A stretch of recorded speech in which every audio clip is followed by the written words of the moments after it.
Thanks, hold on. I thought MTK Global with me, trainer Dave Coldwell. We've just witnessed an absolute epic fight. George Groves retaining his WBA Super Crown, as well as adding Chris Eubank's IBO title. What did you make of the fight firstly? Firstly, I thought George Groves boxed absolutely perfect in a way to beat Chris Eubank Jr. I thought it was fantastic. It controlled the distance, it controlled the pace of the fight, which for me was the most important thing, because it allowed him to do what he needs to do for as long as he could, because Eubank couldn't close the range down, and even when he did, Groves was really good at tying him up on the inside, staying safe on the inside. So Eubank was missing with everything. Early doors, it was missing with everything. I was surprised at how poor technically we've seen how poor he is in the past technically, but I was surprised at how bad he was at closing range down. He couldn't do it. He couldn't do anything. It wasn't until really late on in the fight where he had a bit of success. But that was down to George boxing absolutely fantastic. Would you define this as a career best performance for George Groves?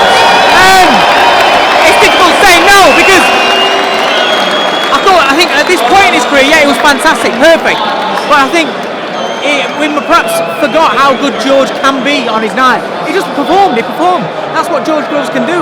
But the fact is, you can't take away from the fact that Eubank was poor going forward. He was poor just diving in. Give him a good trainer that can teach him boxing. It's all right being so strong and being fit and throwing millions of combinations, but you need to teach somebody how to actually close the range down, what to do when you get up close, instead of just throwing punches blind. Credit to George Groves, Shane McGuigan for the tactics. Do you think, in your opinion, that proper was trainer? But yeah, he's got a good trainer and a good boxing brain in George himself.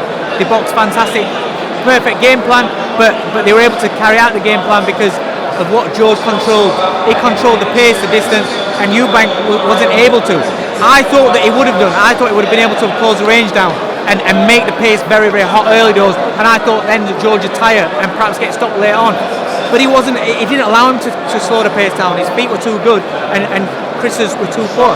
But so much heart for Chris Eubank Jr. because he took a beating in there tonight, but he showed plenty of balls, plenty of heart, and just came through, a bad cut. It came through it all. It showed. It never stopped. And listen, he took some big shots off a big punch into the middle.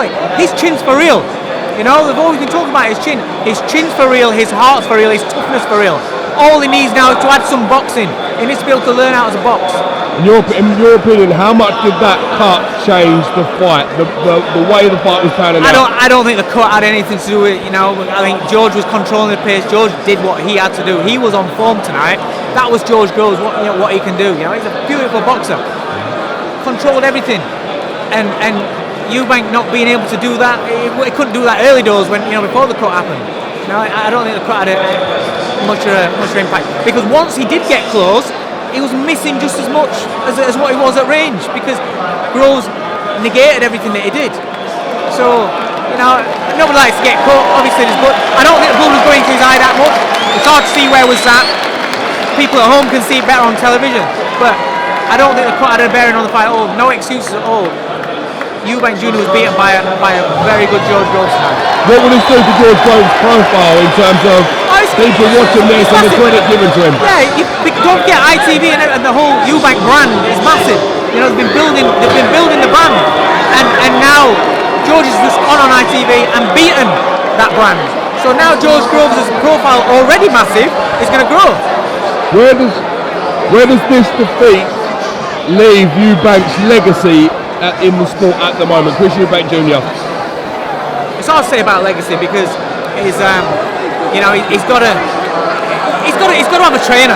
Listen, if they're going to go forward with him in his career, give him a real trainer. Give him a trainer that's going to teach him. It's not, like I said, pads. When you stood there and you're throwing aggressive pads aren't hitting your back. When you've got these great machines that you can throw a million combinations on, they don't hit your back. They don't move. He needs a proper trainer because he's got the dedication and the work rate and the application. I think give him a trainer he's going to listen to, and he can come back. Would you throw your name into the hat? They won't want me as a trainer. Okay, stop putting my name as a hat. Give him a good trainer that he's going to listen to and that he's going to respect. He's got to respect the trainer, and if he respects the trainer and the old man keeps out of it, he's had his shot now. He had his shot against Billy Joe Saunders. Same thing. Billy Joe Saunders made him look a mug, right? Until he got a bit tired because he was unfit. Can you imagine what Billy Joe Saunders would do now in a rematch? Now he's fit. They've had all this time to learn how to cut a ring down and to close range down. What's happened tonight? And George Groves is fantastic. He's a fantastic boxer, but he ain't as tricky as Billy Joe Saunders. So he's boxed a guy that's not quite as tricky as Billy Joe. But look what's happened tonight. You know, he's fought with his balls and his heart, and I give him massive respect for that. I've got loads of respect for Eubank Jr.'s his dedication and his work ethic, and I just think it's a disservice having somebody that's not teaching himself. Real 5-star fight. In your opinion, the fight lived up to the billing. You will be satisfied to watch that again in the future. Yeah. It wasn't as good as what I thought it was going to be, because George was so good at taking away any threat of Eubank. So it wasn't. I underestimated what George was going to do, and probably overestimated what Eubank was going to do. The way that I had it was, I thought it was going to be an exciting fight. It wasn't quite as exciting because for me it was quite one-sided. Okay, Coldwell, thank you very much for your time today, sir. Thank you.